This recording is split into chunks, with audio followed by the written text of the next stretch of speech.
Keir Starmer's number 2, Chancellor of the Exchequer, Rachel Reeves, not to be confused with Wendoline Ramsbottom from Wallace and Gromit, announced her new budget, which would raise an extra £520 million by raising inheritance tax on farms.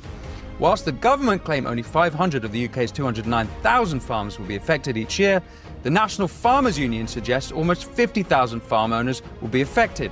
The Country Landowners Association estimates 70,000 farms could be affected. Citing numbers from the Department for Food, Environment, Food and Rural Affairs, DEFRA, Liam Halligan wrote in The Telegraph, only 34% of farms are valued at less than £1 million, meaning almost two-thirds would be impacted by this. So what? Well, in order to pay off this new tax, farmers will be forced to sell their land. Farmers may be asset rich, but they are often cash poor, as the National Farmers Union President Tom Bradshaw explains. And then when we look at the human impact of this policy, they've designed a policy which has got the elderly generation in the twilight of their careers absolutely in the centre of this policy with no way to plan for it. They've given everything to this country to produce the food the country needs, and they can't plan their way through it. That is simply unacceptable. There's always been an understanding, a contract between farming and society, farming and the government, ever since the Second World War. And this Labour government have just destroyed that contract. This is serious, and already there are reports of farmers committing suicide.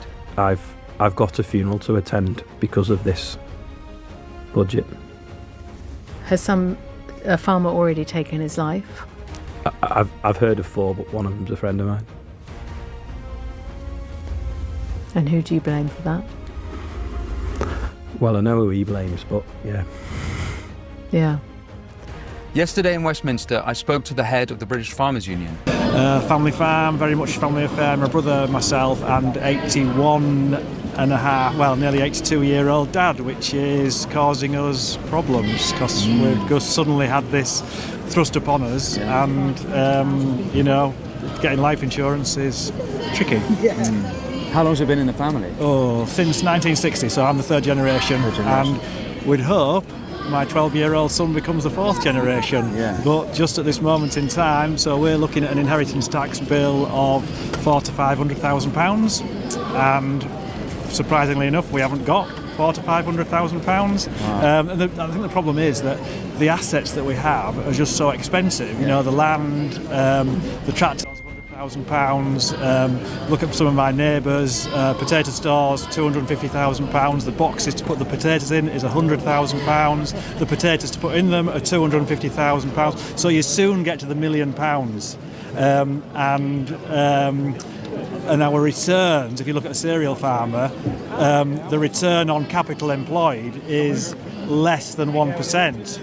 Typically below 0.5%. So by the time you've paid your income tax and paid your household bills to live on a small family farm, we haven't got the money to pay a 20% tax, even though they're going to give us 2 years to pay it. It just doesn't add up. This is the thing about farming. We're not special, but we're different.